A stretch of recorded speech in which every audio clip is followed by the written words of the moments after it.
kita akan kembangkan di masa yang datang.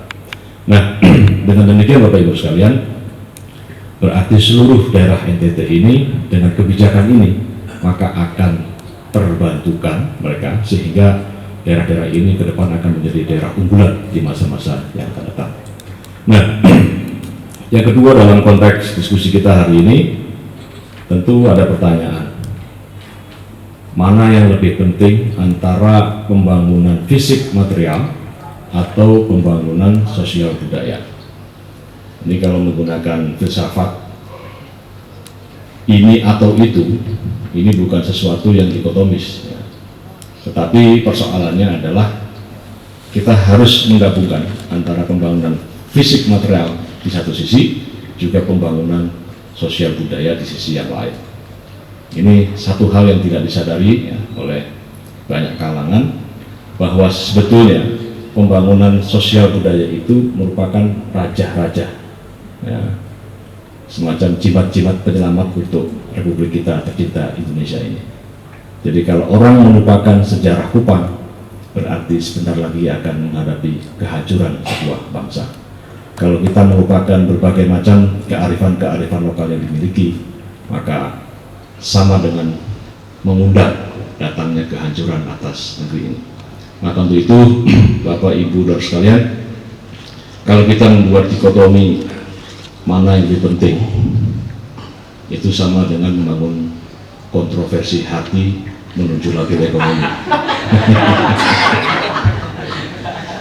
Jadi konspirasi hati yang tidak baiklah untuk ekonomi kita, ya. Apa hubungannya? Jadi itu Bapak Ibu sekalian, menurut saya buku Kupang Tempo Dulu ini merupakan inspirasi penting bagi kita semua, ya. Banyak saya kira kearifan-kearifan lokal yang dimiliki, ya. Setidaknya saya mencatat ada 3 kata kunci, ya. Hello itu artinya adalah pengorbanan, ya. Kemudian tutufala, ya, itu merupakan permusyawaratan, ya, dan ikon itu adalah pengabdian. Jadi Bapak Ibu sekalian, kata kunci ini ataupun kearifan lokal yang dimiliki oleh masyarakat Helong ini sudah lama berkembang, ya, jauh bahkan sebelum Republik ini berdiri.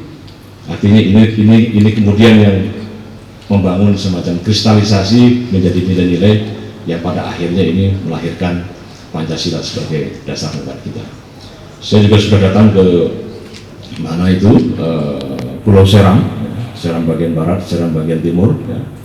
Dan hampir di berbagai macam pulau-pulau terdepan terluar saya sudah kunjungi. Dan Bapak Ibu sekalian, setelah setahun lebih, ya, pertama ketika saya Oktober 2009 dilantik oleh Pak Presiden, saya setahun terus terang melakukan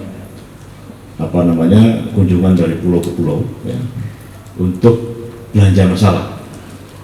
Kemudian salah satunya adalah tadi yang saya sampaikan, indikator kemampuan keuangan daerah yang harus disehatkan. Kemudian yang kedua, saya lihat memang masih banyak lahan-lahan kita yang terlantar.